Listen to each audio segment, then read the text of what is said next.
कहते हैं कि एक बहुत बड़े सेठ ने एक ऐसे शख्स को नौकर रखा हुआ था जो दिमाग का थोड़ा कमजोर था। जब अमीर सेठ काम काज से फारिग होकर घर आता तो अपनी थकावट दूर करने के लिए उस भोले नौकर से उलटे सीधे सवाल करता।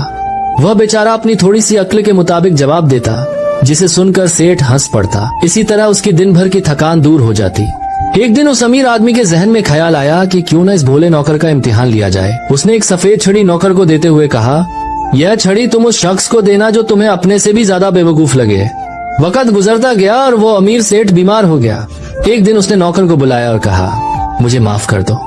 थोड़े से पैसों का लालच देकर कुछ देर की हंसी के लिए मैं तुम्हारे जज्बातों से खेलता रहा, तुमसे मजाक करता रहा। यह सुनकर नौकर की आंखों में आंसू आ गए। वह बोला, मालिक आप ऐसी बातें क्यों कर रहे हैं? सेठ ने जवाब दिया, मैं बहुत दूर जा रहा हूँ। नौकर बोला, क्या जहाज पर जा रहे हो?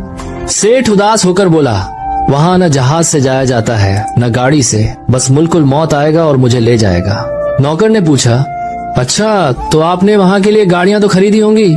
सेठ बोला, नहीं। नौकर फिर बोला, नौकर चाकर होंगे और रहने के लिए बड़ा सा बंगला तो बनवाया होगा?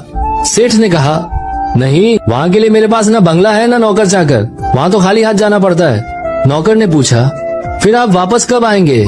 सेठ बोला, जो एक बार वहाँ चला जाता है वह कभी वापस नहीं आता, हमेशा वहीं रहता है। ये सुनकर वह भोला नौकर कुछ देर तक चुपचाप खड़ा सोचता रहा, फिर अचानक अपने कमरे की तरफ भागा। थोड़ी देर बाद वह वापस आया। उसके हाथ में वही सफेद छड़ी थी। उसने वह छड़ी अपने मालिक को थमा दी। सेठ ये देखकर हैरान रह गया और पूछने ही वाला था कि नौकर बोला, मालिक पहले आपने मुझे यह छड़ी दी थी और कहा था कि इसे उस शख्स को देना जो मुझसे ज्यादा बेवकूफ लगे। मालिक मुझे इस दुनिया में सबसे ज्यादा बेवकूफ आप ही लगे। जहाँ थोड़े समय के लिए रहना था वहाँ आपने दिन रात मेहनत करके आलीशान महल बनवाया, नौकर चाकर रखे, गाड़ियाँ खरीदी, और जहाँ हमेशा के लिए रहना था वहाँ के लिए आपने कुछ भी नहीं कमाया।